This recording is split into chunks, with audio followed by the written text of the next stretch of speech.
What do CEOs get wrong about hiring executive level marketing talent? Should psychometric evaluation be in your hiring DNA? My next guest, Huff Logue, will answer these questions and more. I've known Huff for a while now. Matter of fact, he's my personal executive coach and he's helped me immensely.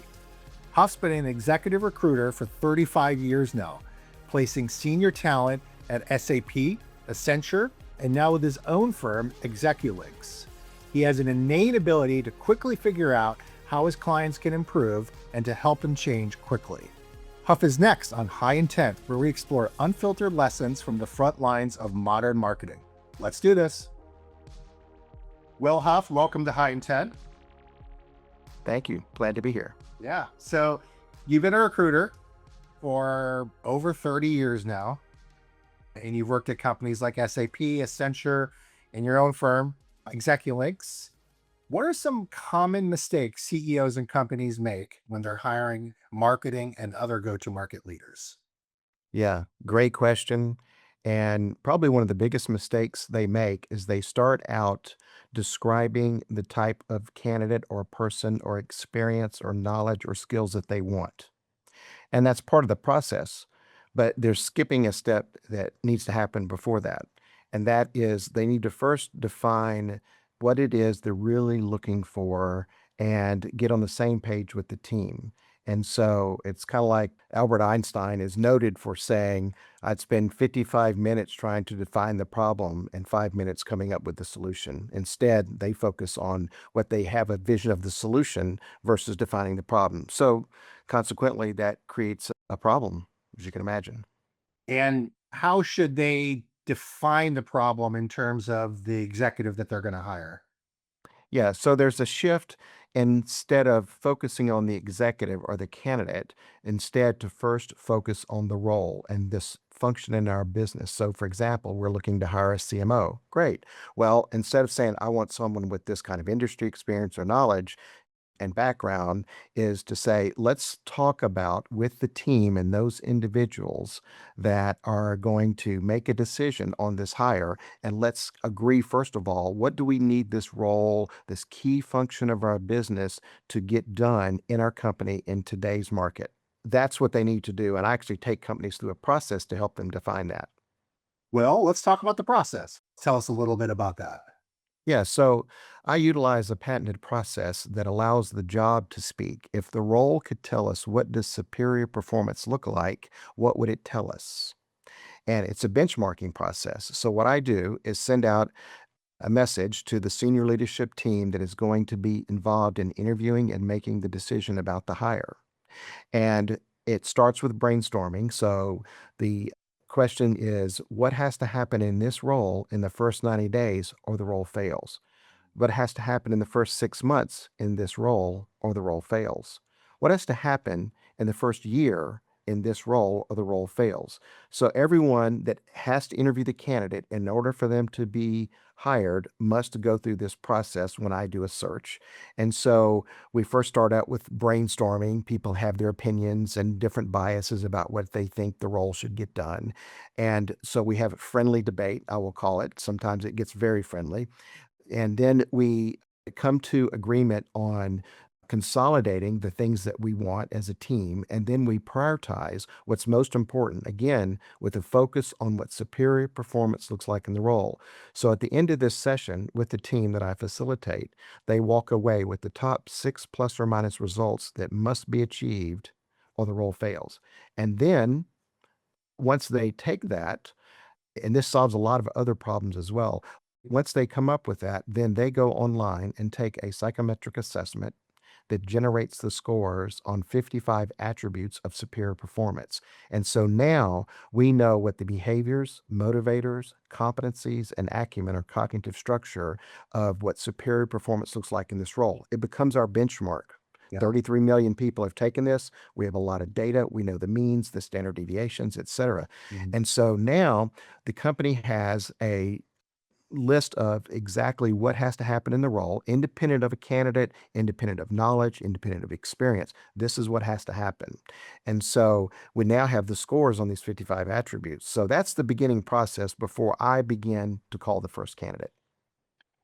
I think I know how you're going to answer this, but in your experience, how often are these executives aligned on what needs to be done in the first 60, 90, 120 days? Yeah. It's amazing how much they're not aligned, yet they think they are. For example, they might all be saying, no, we're looking for the same thing. We all want blue. But the problem is they want different shades of blue, and that's where the difference comes in. And the problem with that is that I know you didn't ask this, but this is why that's so important and why candidates feel it on the back end is the problem with that is when they're interviewing candidates for them internally, they'll have different biases or pulls about, well, I think they should have this kind of industry experience, or no, I think product knowledge is more important, or I think functional strategic level planning is more important. And so they can't get unified internally, which drags out the interview process, lowers their confidence in making a decision because nobody's on the same page. And what it does for the candidate, and I'm sure many people have experienced this before, is a candidate looks in this, they can detect it. They're like a heat seeking missile. One of these things is not like the other kind of thing, right? So they are discerning the discrepancy, and nobody wants to be in a team that's not on the same page. And how are you going to align what you want to do if they're not even aligned? We've talked about this before, but you want the CEO involved early on in the interview process. I think a lot of times the MO is the CEO comes in at the last minute and gives a thumbs up or thumbs down based on a gut decision, right? Right. Yeah, what you'll hear a lot of times is, yeah, I don't really need to be involved in the interview process, but when you decide on who you want, I want my team to do it. I'm delegating this responsibility and I'll just interview them just to check off and, make sure they fit culturally. I have been bitten in the butt so many times by listening to that. So I don't believe it because inevitably what ends up happening is that a good candidate will be presented. The executive team will spend a lot of time and effort and money involved in finding candidates, get in front of the CEO, and the CEO brings up something that no one even discussed, thought about, or that is now important because of the latest trends externally in the marketplace. My requirement is in order for me to do a search, they A, have to go through my job benchmarking process, and B, they must all participate. Anybody that is going to meet this candidate or talk with this candidate must participate in this process, or I won't do the search. Mhm. I have to imagine that some CEOs may feel a little concerned about the impression that they're stepping on other team leaders' toes, maybe in getting involved early in the process. Yeah, well, this is a critical decision. And for the CEO not to be involved in it and to be there to support and listen and understand, I think is a mistake. I think that some CEOs that are good delegators and they're good leaders have good team members and they rely on them and they trust them. And so they delegate to do that. But it's very rare that you see that happen. Yeah. Give me some examples of what would be in the psychometric test. Good question. As mentioned earlier, what we're trying to measure are 12 behaviors, 6 motivators or drivers. We're looking at 25 business related competencies, and we're looking at it's kind of binary 6 or 12 cognitive structure attributes. I can go deeper if you like. No, that's good. And you recommend that any employee or just executives take a psychometric evaluation?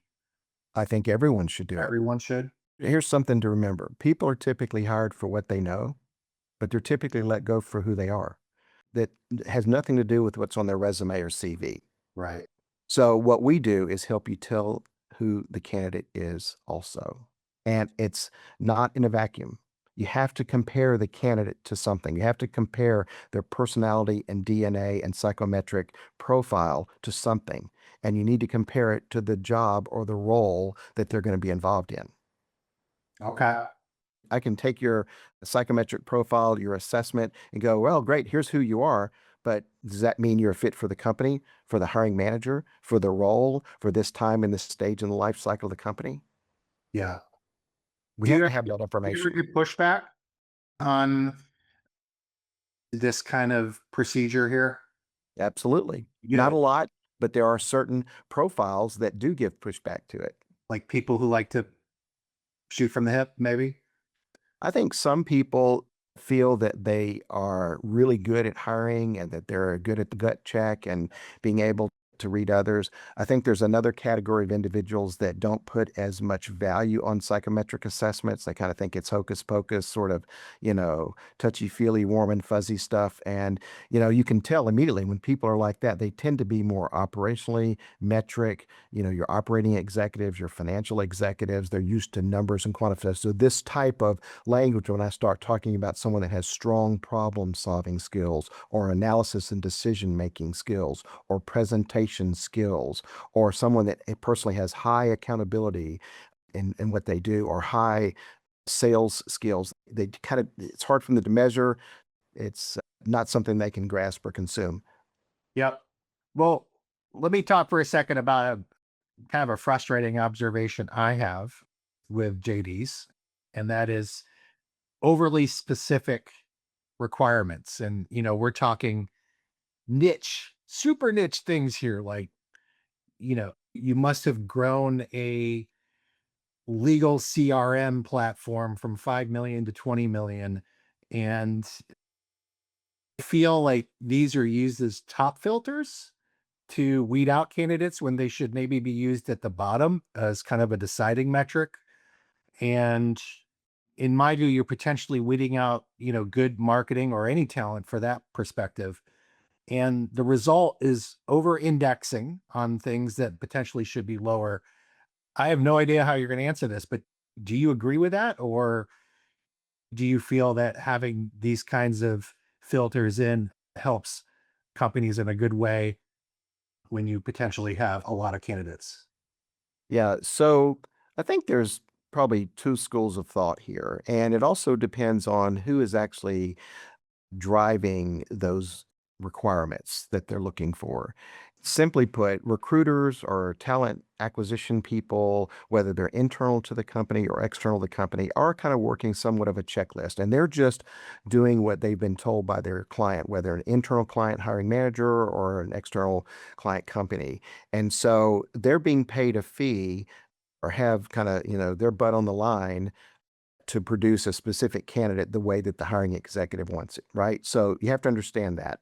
And then the second thing is individual, it's coming from a hiring executive or an executive that's part of the interview process, but they're not a talent acquisition or recruiter individual. And then you have, especially at the C level, you have the board influence. In today's world, especially in technology, the boards are heavy and dominant with bankers, private equity, Yeah. right? And so they tend to be numbers focused and metric focused. And they've been doing this long enough now that they kind of have playbooks. So in their mind, they think this is the only way to hire sometimes is I only want someone with this kind of experience, this kind of knowledge, this type of product, et cetera. And so they might have 5 things that are on their list. Okay. And so I've got something else I want to follow up with here. So stay with me. So they have their 5 things that they want. And you also have to look at supply and demand in the market.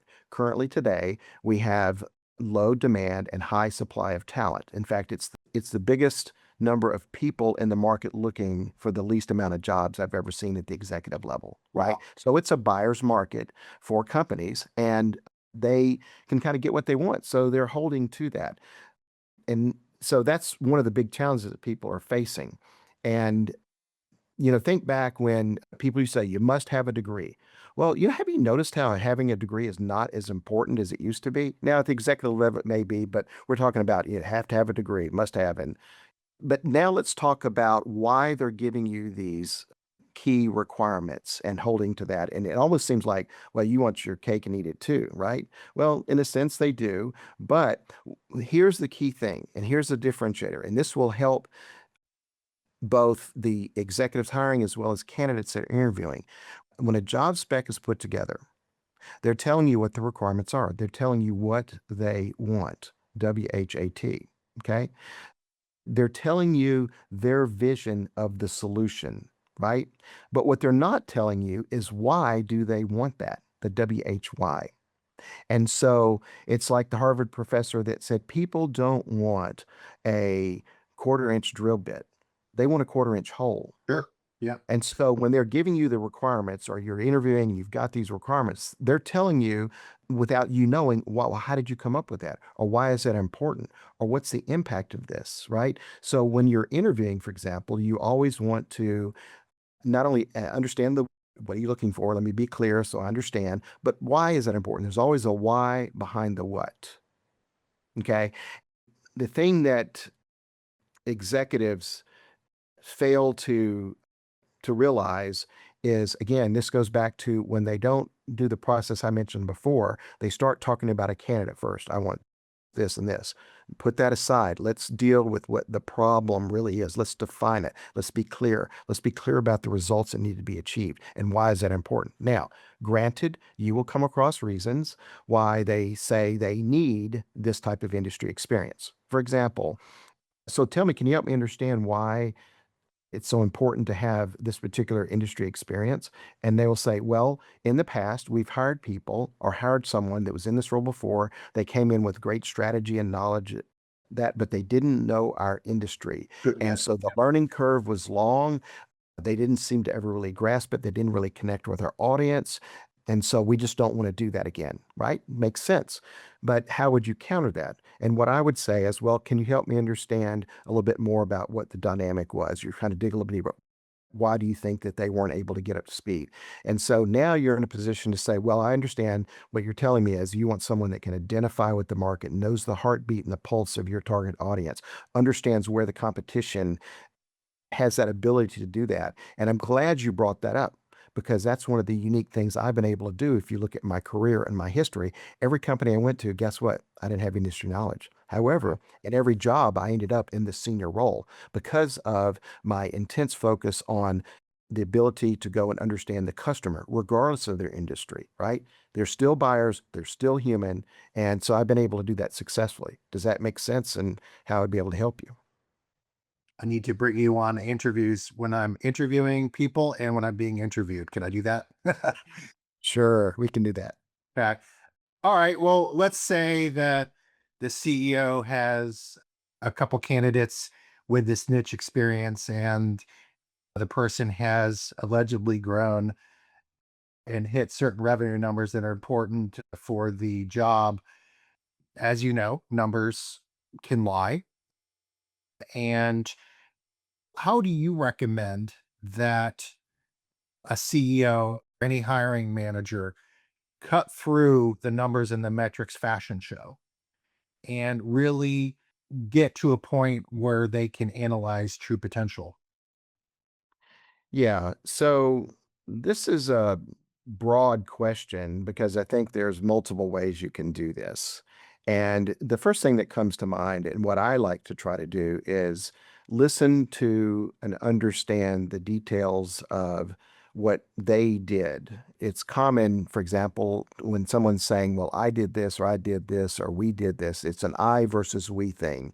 And this is a common mistake. Going back to one of your original questions, what are some of the mistakes that a lot of executives make is they don't ask enough detailed questions. They kind of ask their top two favorite questions, get a good answer and a warm and fuzzy and go, I like this person, and they stop qualifying. They're buying now, they're not still qualifying. And this is kind of what you're talking about. How do you really qualify? How do you really validate? How do you understand what they really did and how that might even apply to us going from 50 to 300 million, right? And whatever that number may be. And so I think you have to keep asking and digging. It's like peeling back the onion. Yeah. Some people refer to it as the five whys, right? But, so tell me, understand. So if I were interviewing you, so Justin, tell me about your role as the company when you showed up on the scene and it was $50 million. How many customers did you have? What was the revenue? You said it was around 50 million. What were you tracking? And what was working and what was not working when you showed up? And then what did you do when you got there? What was the first thing you did? What was the second thing? And I would take it from a sort of a help me understand type of approach if I were talking with a candidate because I want them to really open up. I tend to have a good ability of getting people to let their defenses down and just get them to open up and talk to me about it, right? So you say in year two, you went from 50 to 75 million. What was that new revenue? Was that new products to new markets? Was that an old product to new market? Was that, you're right, et cetera, and digging into that. What did the team look like? How did you do that? What changed in marketing, if you're asking about marketing? What was in place? What did you put in place?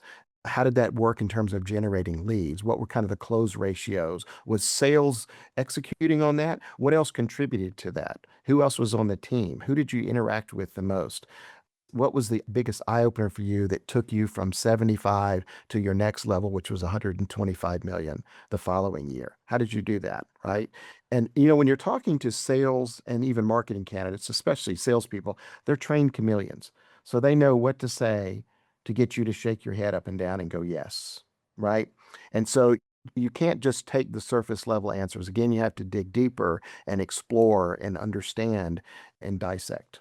Peel that onion back, keep going deeper. And Yeah. you can tell when people don't have if they're giving you the glossy over answer. They're going to I love swerve. Yeah. my favorite one is in talking to, sales executives, for example, you talking about, I see here that you closed Coke. Yeah, I'm the guy that closed Coke, right? And then you've talked to, over the years, several people, and guess what? They all the ones that closed Coke. They didn't really close Coke, right? They just sold Coke more. Yeah. Yeah. Okay. I see this a lot and I talk to a lot of executives in the PE backed companies. And, a common point that I think a lot of people want, especially at earlier stage companies, is when you've been interviewing people in your recruiting role at the executive level, do you find that people can often talk strategy? And how do you figure out whether or not they can actually execute? Great question. So I do believe that there are individuals based on their strengths and their DNA that are very good at being visionaries, being strategic, seeing the big picture, understanding how the pieces fit together, not just internally in the organization between sales, marketing, customer success, et cetera, but also in terms of the market, the competition, the analyst, all the factors that are outside the control of the company in that market that could impact them, whether it's tariffs or geopolitical issues, et cetera. They have this higher level, 50,000-foot level perspective, and they tend to talk in terms of that. They talk in terms of vision. They're good at doing that, right? They're seers. They can see clearly the big picture. There are others that can't see the forest for the trees, but they're very good at the tactical execution. They're good at taking an idea or a vision and running with it, putting the components together. In our assessments, we actually can tell what type of individual they are. Can you be both? You can, but it's rare. It's rare. Okay. It's rare. Yeah. And so if you think about companies and the level of position you're hiring, are you trying to hire a true C-level CMO marketing executive that is going to help answer some questions or address some issues in the market where things are changing or things are shifting, or now AI is making it easier for people to develop their own sub apps that they don't need the full Salesforce suite, for example, which is kind of what's been going around these days, right? And so, how do we deal with that? What's our strategy? What's our approach to that? Have you ever made a really bad hire? The good news in 35 years of recruiting, I've only had 5 people not work out. Wow. So I tend to be extremely accurate. Yeah. And I go into a lot of detail just as I'm promoting this. When I'm putting together a profile, when I'm talking with an executive about what they're trying to hire, I'm asking a lot of questions. I'm collecting a lot of data. And it's still a learning or evolutionary process through that search because what people tell you they want and who they are and what their mission and values are and whatever's on the plaque in the lobby of their office is not necessarily the reality of that. So you're really reading between the lines, just like you're reading people saying, what I think my judgment call here is this is what they're really looking for. And a lot of times I'm hired not just because as some people say, seek, find, hunt, kill, and destroy. What I'm really doing, and a lot of executives say, you've helped me in my decision-making process of what I really needed and helped me choose the right person for that. So, in the very few bad hires that you've had, has there been a common denominator? I think they were all kind of unique in one sense. I don't know. There's not enough there to have a common Yeah. denominator. Well, Uh, congratulations on only five. That's impressive. I will say the first one was in my first 5 years of recruiting. And I like to tell this story because there was this company years ago called Ross Systems, and they sold financial applications primarily on deck vacs. And I was working on On a what? senior on deck vacs machines. Right, I don't know That's what that is. well, it wasn't IBM, okay, and Okay. it was kind of the third tier player of the big iron companies. But they were selling software. It just that happens to be the platform they're running on. So they're selling software. And I placed this really sharp executive with the company, and he left in 2 weeks. And I called him up and I said, "What happened?" And he says, "Well, I got an offer from my ideal company that I wanted called Red Brick. And at the time, sales executives made like a base of 55 with 110 OTE. He made 2 years in a row about $600,000 a year. Plus, he got early equity and made 1.2 million. So he left for another good opportunity. So Okay. I guess I could say the candidate was so good, he was better than You can't predict that. you can't predict that. Yeah. And Yep. sometimes you just miss stuff. I mean, people have secrets and they're good chameleons and you miss it. Yeah. Another big reason why people don't work out, and this is really important, and I would really like executives that are hiring to understand this. So a lot of times they say, "Hey, I want you to go find the best person out there that's going to fit here, and I want them from these companies, and I want this kind of achievement." And you get your laundry list, they tell you what you want. And you can hire the best person in the world from your competition and it still not work out because hiring is an equation.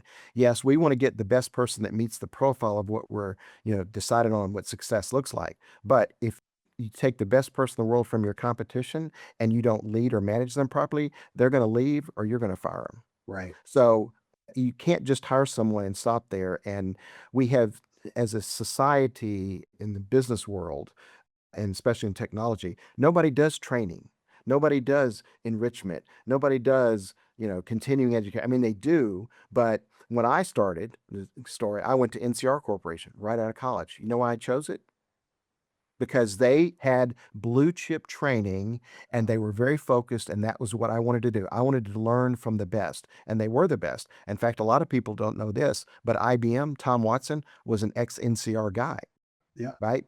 And so I made the decision to go there because I wanted to learn and grow. Companies don't do that anymore. They only hire for what you've done. Not Yeah. and that's why people get into a challenge in their interview process is because they say, "Well, I can do that, I promise." And they go, "Yeah, I don't have the time, patience, willingness to do that." So do you want companies to have some of these training programs back?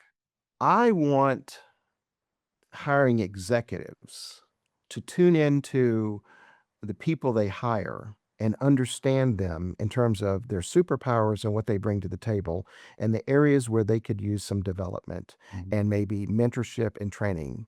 And that's just, I want to say, somewhat of a lost art. And they're under Yeah. pressure. I got to get numbers. I got to get it done. I don't have time to manage you.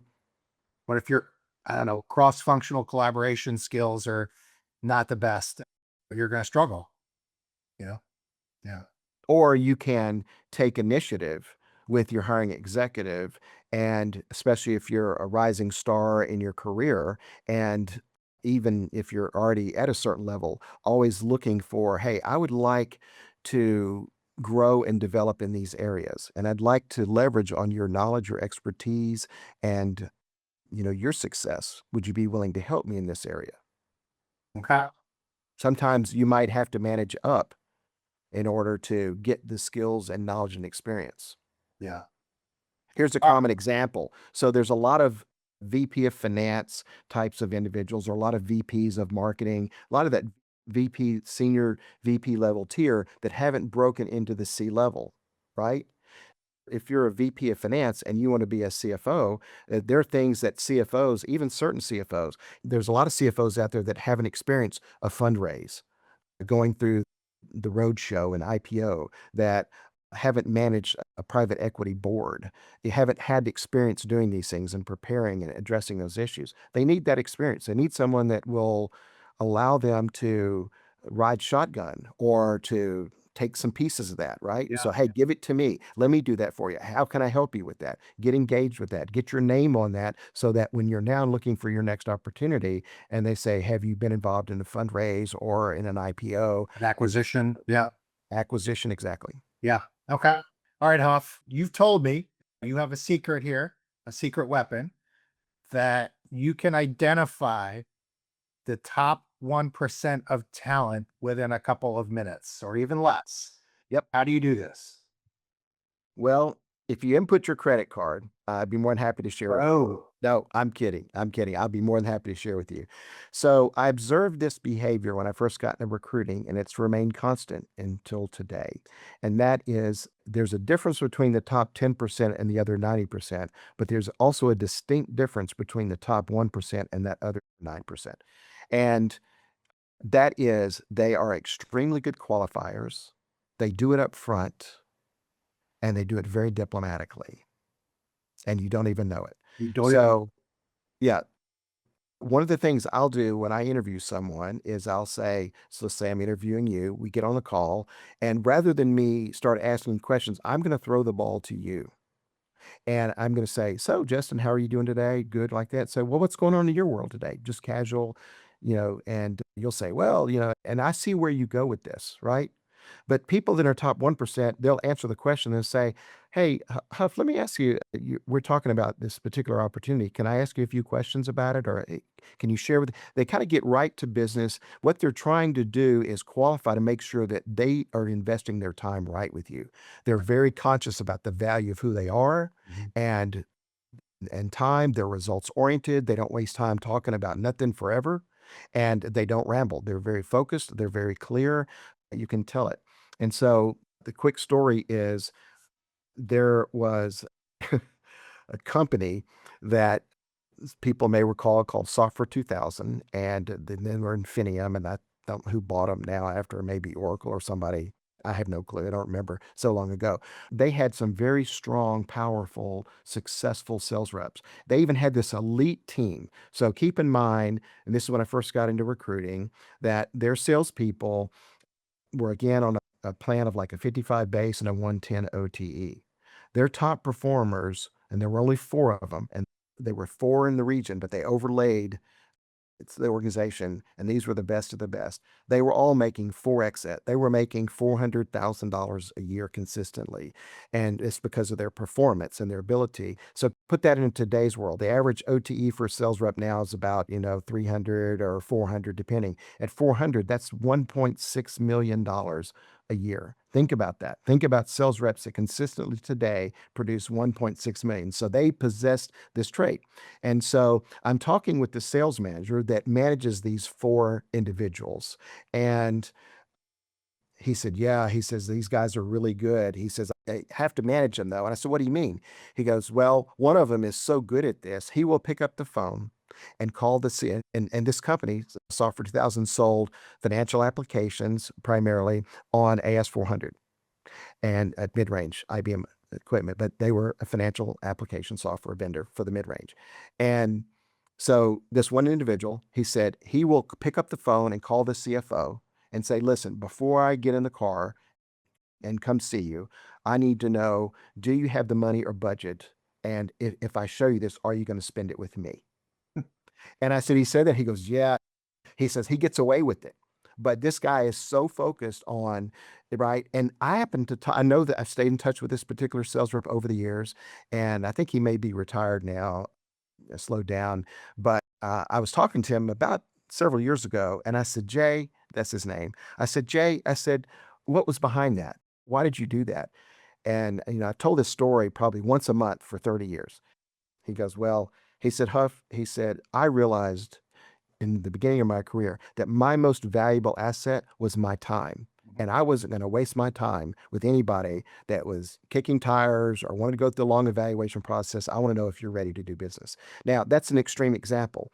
The way that plays out with executives, not necessarily salespeople, and this is what remains constant, is they're very good and very diplomatic about qualifying up front, whether it's a deal, a merger, talking to investors, whatever the case may be. So they're very good at doing that. And that's why I'm so big when I coach people on interviewing, as you know, I do that it's actually the questions you ask that will say much more about you than absolutely. Yeah. you.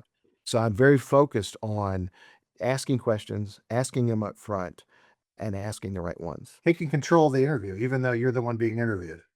But you don't make it feel like You don't control. make it feel that way, right? Right.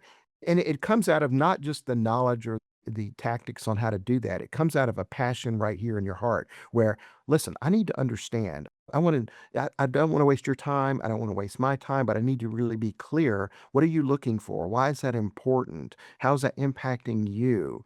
What have you done in the past? If you could wave your magic wand, what do you want to see? Right? If you and I were to, let's say we decide to get married and you hire me, right? And we go to lunch and it's 90 days. I've been there 90 days. And you look at me and you say, Huff, you absolutely got the three most important things done that had to get done in the first 90 days. What would that be? What would they be? Yeah. Yeah. Okay. Top 1% right there. Okay. You can tell it in the first 5 minutes. They're asking and probing and they're getting down to business. The ones that ramble and, you know, it's low odds that they're a top 1%er. Okay. So along the questions train here, as a CEO, what kinds of questions should you expect from maybe not top 1%, but say top 5% marketing talent? What kind of questions should you be looking for? If I'm a CEO that's hiring a marketing executive, what Yes. questions should I be asking? Mhm. Okay. I'm going to give you some more generic types of answers, not necessarily specific. And I heard this years ago and it just made sense to me. But I think one of the number one questions that a CEO should be asking is, hey, Justin, tell me, what are you passionate about? Yeah, Where are your passions? What are you passionate about? And the theory behind that is if you're not passionate about anything, why are you going to be passionate about something here? sure. I want people that are passionate, that and the other question is, tell me why you would want to work here. Help Oh, me understand. Why would you want to work here? And there's really a follow-up question that's sort of hidden behind that. What I'm really getting at is, what is your personal why? Why do you do what you do? whoa. All right, let's hold the phone here.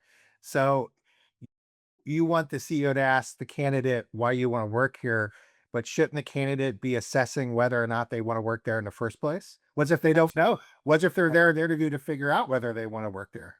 Yeah, well, it's a two-way street, okay?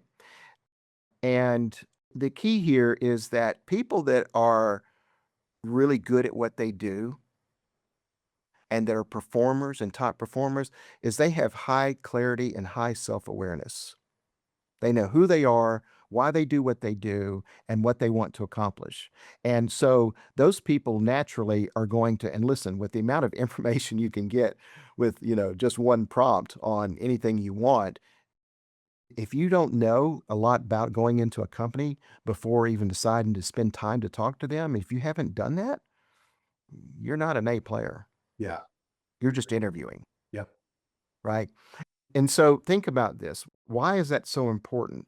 Is if people have high self-awareness, and you and I have talked about this before, things like Alcoholics Anonymous, AA, the 12 steps, right? It all starts with step one, which is acknowledgement and awareness. I have a problem. Yes, Yeah. I have a problem, Yep. right? Emotional intelligence, EQ, in the 5 phases of EQ, 5 steps of EQ. The first one is self awareness.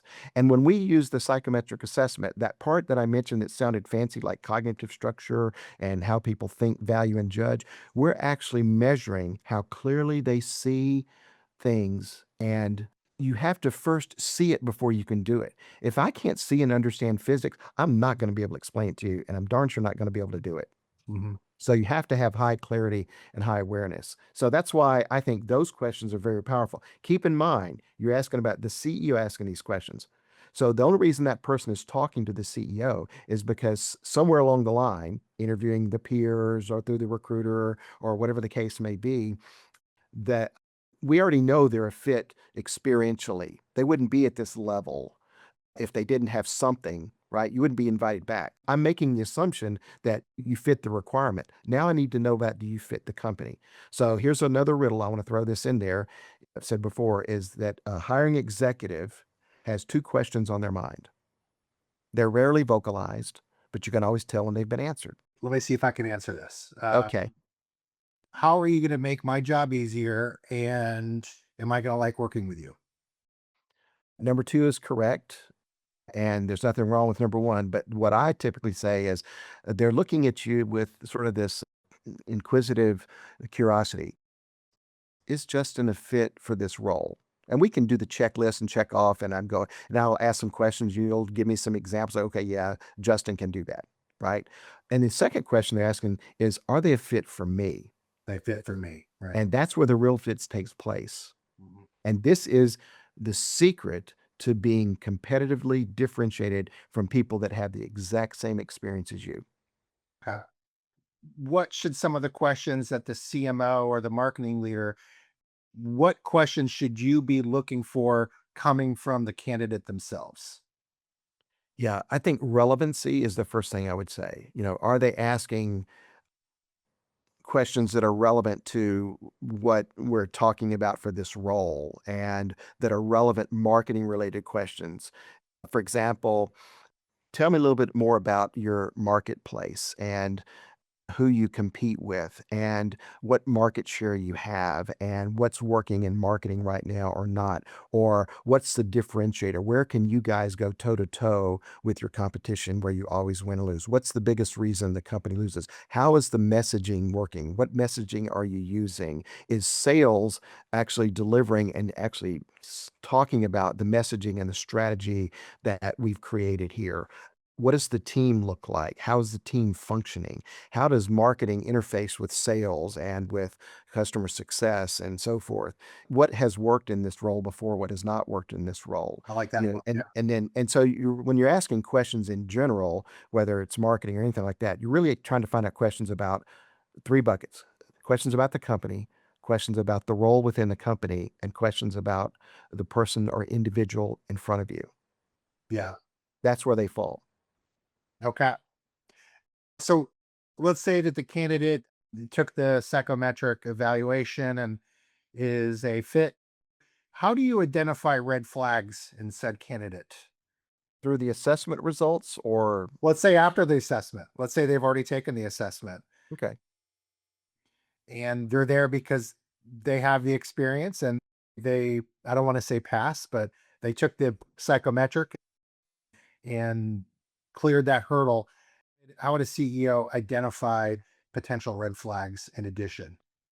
Yeah. Okay. Well, if they've got me, they've got a great coach helping them Okay. because I can see things that they do not see. I knew you And were part gonna of say that that. is what's that? I knew you were gonna say that. Well, no, it's my ego's not that big, I promise. I know. But seriously speaking, for the CEO, if the CEO is in tune with what the assessment results reflect, and they're very in tune with a strong qualifying interview process, right? So behavior doesn't lie. So let's just talk about that. Let's remove the assessment and the psychometric data because it is scientific data. Remove that from the picture for a moment. Let's talk about what people typically do with the interaction, right? And so you're observing, you're reading, you're understanding. And I look for character related issues. If you look at the top executives in the marketplace that end up like Enron or pick one of the pick one of the old stories where the executives, crashed and burned. It wasn't because they couldn't do their job or they weren't really good. It was because of a character flaw. They weren't ethical. Yeah. They weren't ethical. And so I think when you hire people that have high values, high standards, high character, there's a trust factor. And so relationships are based on two things: trust and respect. Trust and respect. Those are the foundational items that any relationship works on. Those are the two rails that relationship has strengthened. And so those are key things. If there's any hint of character, and character may not necessarily be some evil, deceptive lie, cheating, dishonesty, thing like that. It can be something as much as reliability, dependability, confidence. If people say they're going to follow up with you and they don't, or they don't follow up when they say they do, or, there's just a lot of signals. That's really a topic for a whole nother discussion and getting to that. Now let's talk about the scientific data and bring the psychometric assessment tool back into the picture. What I didn't share with you is when the team initially generates their psychometric assessment results. So we've got the scores on the 55 attributes that fall into behaviors, motivators, competencies, and acumen. When we find a candidate that does have the right knowledge, skills, and experience, that checklist of things, we give the candidate the same concentric assessment. And we take their assessment, we overlay it on the company's benchmark assessment, and we create a third report. We create a gap analysis. So now I can tell you in advance how well this person fits or doesn't fit. And we convert that into a coaching report. Now I can tell you what their greatest strengths are. I can tell you where they're going to struggle. I can tell you how well they fit the job or don't fit the job. I can tell you if they're a leader or a doer. I can tell you if they have high clarity about who they are. I can tell you if they are going to be trainable or moldable. I can give you a lot of information and data. Here's a good example. I was working with the CEO and she was looking to hire a CFO. And this CFO turns out had done some contract work for her years before. So when I presented the candidate, she goes, "Oh, I know this guy. He's done some work for me. He'd be a good candidate." And we did the benchmark, got her results back. I knew about what was important for them in terms of the fit. And then I give this candidate this assessment, and it comes back, and there's a red flag. It shows that not only is this guy extremely confident in his abilities, that he's already arrived, that he doesn't need to learn anymore. It also had a factor, because we look at it, that he wasn't willing to learn anymore, that he wasn't trainable, coachable. So guess what happened? Now, let me share with you. This guy was 6'6", $2,000 suit, scratch golfer, Harvard MBA, right? Who doesn't want that for your CFO, right? He gets on board, and 30 days into it, I get a call. And he calls me up. He's down in Miami, and he said, "Hey, I just want to let you know, I'm down here in Miami. I took an extra day off to play golf while I'm down here." And the CEO had the audacity to call me and give me a to-do list of things to do, like I don't know what I need to do. Mm-hmm. She let him go, Yeah. right? It was just even an attitudinal thing. Yeah.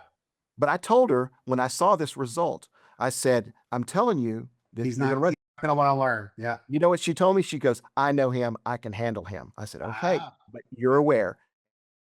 I wasn't going to ask this, but I'm going to ask it because I had this conversation with someone recently, and I was talking about an inexperience with a CEO who is widely believed to have sociopathic or narcissistic tendencies. And the person said, "Well, that fits the bill of most CEOs." Do you believe that? Do you believe that most good CEOs, maybe at large companies, have sociopathic or narcissistic tendencies? No, I don't think I do. Yeah. No, I do think that they are a unique breed. Anybody that can pull themselves up by their bootstrap, be visionary, be resilient, deal with failure, because they all deal with failure, pick themselves up, grow, continue to move forward. You know, and you got to keep in mind there's different stages of a company and different types of CEOs. Ones that can launch a company, an idea, ones that can really grow it, push the pedal down, and others that are really good at that maintenance and squeezing continued cash cow money out of it year after year. Do you hear this a lot? No, I actually don't. Well, let me back up. Because I hear it all the time. Founder and owner CEOs are dysfunctional Yeah. in some way or another. They're visionaries. But they've earned it and they deserve a lot of it too. And listen, they're in control, right? Yeah. But that's different because I was in Vistage for several years and I worked with a lot of non-private equity backed, non-official board. You want to describe what Vistage is? Vistage is a peer-to-peer CEO group that's been around since the late 50s. It started out as, I think, called Tech or TEC, not associated with technology. And then somewhere along the line, they changed it to Vistage. They're based out of San Diego. They have 21,000 members worldwide, and they have cell groups of about 12 CEOs that get together and meet once a month to work on the business, not in the business. So it's peer-to-peer, professional and personal support, training, education, the address not being lonely at the top. So they tend to get non-private equity backed companies of homegrown founder CEO companies that need help Yeah. and sounding boards and guidance and accountability. Yeah. But can't tell you how many times there are dysfunctional CEOs that are running the company. But with private equity has advanced in the last 20 years, it's become a totally different game than it was. And they have playbooks. They've seen the cycles and done this before, and they're bankers. Okay. Yeah. They're bankers. They're not entrepreneurs. So they're running the businesses by the numbers. They do a good job of it in terms of achieving their objectives. I'm not sure that is always the best fit for everyone out there, but you just have to know what you're dealing with. Yeah. Some Oh, people are fit for it, others are not. okay. What do CEOs get wrong about marketing? I'm going to say something that I know 50% of the people are going to say, this guy didn't know what he's talking about. And the other going to say, finally, somebody said it. I have three majors, and one of them is marketing. And I've always believed that sales should report to marketing. But that's not the way it is because there's this Yeah. pressure for numbers. And Yep. so what you have is a sales engine. These are these cowboys and cowgirls. These are these mavericks that are out there, and they're good because they leap tall buildings in a single bound. They're faster than a speeding bullet. They may break some glass along it, but they bring home the bacon. Tactical. Well, they can be, and some of them can be strategic too and smart about what they do. But there's scripture that says if you just love people, the Bible has a lot of do's and don'ts. Do this, don't do that, all these rules, it feels like. But then there's this one scripture that says, you know what? If you just love people, it covers a multitude of sin. Just love, Yeah. right? Well, in the business world, I say revenue. If you just have revenue, it covers a multitude of sin, Sure. right? And so sales engines tend to be the prima donnas of the organization for good reasons, right? You have to have revenue. The problem is when and where CEOs get it wrong or don't support marketing the way it should be, and there's a reason for that, is where the tail is wagging the dog.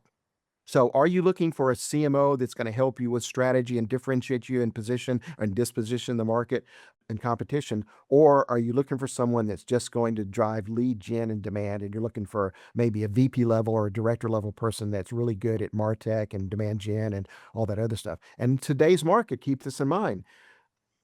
When markets are growing and expanding and everything's good, you're focused a lot on revenue and market share and investing in the future. You're investing long term. When markets are shrinking or tough or struggling, you're focused more on cost and operational efficiency. And that's the market we're in today. Okay. So you only make money two ways. You either increase revenue or decrease cost. That's it. Okay. And so there's more pressure on the cost equation. There's also more pressure on, I need to see an ROI like now. This whole branding and positioning, that sounds good for the future, but it doesn't do anything today. And if we don't do anything today, I'm going to lose my job. Yeah. Yep. So here's the tip. When you're interviewing and you're a marketing executive, and maybe you are that senior strategic marketing executive, yes, you can talk about that, but make sure you include, like you talked about being strategic and tactical, include how you quickly fix and generate the numbers. Yeah. Let me just say for the record that you said that sales should report into marketing. So thank you for saying that. Number one. The reason they should report into it is because I believe that your whole market strategy and your marketing strategy, right? The sales fits into that. Yeah. Sales fits into that. And Not the when other you way don't, around. Yeah. yeah, and what you have is you have salespeople that are biased. It's kind of like pharmaceutical companies. Why are they selling this drug now? Because they make money doing it. Is it the best thing for people? Maybe for some people, but it's probably a lot of abuse in that system too. Yeah. I would say that there's ample industry evidence that shows that marketing teams that report to sales, that their growth is substantially lower than their competitors who have independent marketing teams. And there's lots of data that shows that.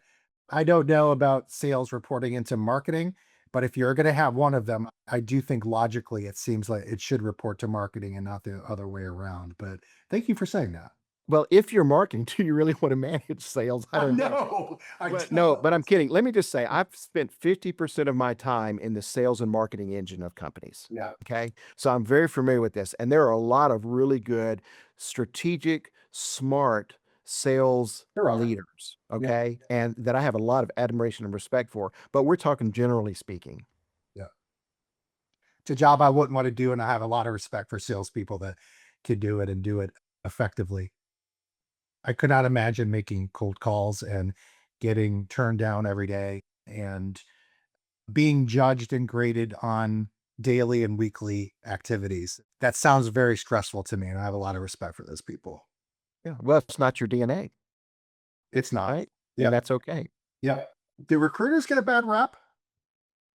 Do recruiters get a bad rap? Yes. Yes, and a lot of times rightfully so. Okay. I will tell you that the recruiters out there and the reputation they have really make my job a lot easier Mm. because all I have to do is be ethical, trustworthy, give back to help people. I'm a helper. I think you know that. I I'll do. serve people. I'll spend more time with people. One of the most common feedback statements I get from candidates that have talked to me the first times is, wow, you spent more time with me than any recruiter. Yeah. Because I do take the time to understand, to empathize, to truly help them. And I'm also very direct. I think you know that too. If I see something I don't like, I'm going to tell you. Mhm. But the intent is because I want you to get better. I want you not make that mistake again. I don't want you to say it that way anymore.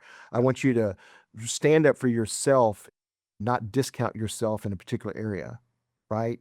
And so people need encouragement, they need knowledge and information, and I enjoy that. That's why I do coaching now also, not just recruiting. So I do a lot of coaching, as you know. Well, I believe it because I've seen it. And how can people reach you, Huff? Well, so let's start with my name, and it's Huff Logue, Logue, and Logue is like Vogue magazine except with an L. I'm the only one on LinkedIn like that. So you just look me up. You can send me a connection request. It's a very Uh, easy name to remember. yeah, I have a couple of different websites. One of them is execulinks.com, execulinks.com, and the other one is execulinks.co. I appreciate it, Huff. It's been a very fun conversation. And thanks again for being on High Intent. I love it. Thank you so much. Pleasure to be with you again. I think you're awesome. Keep doing what you're doing. Thank you, sir. Ditto.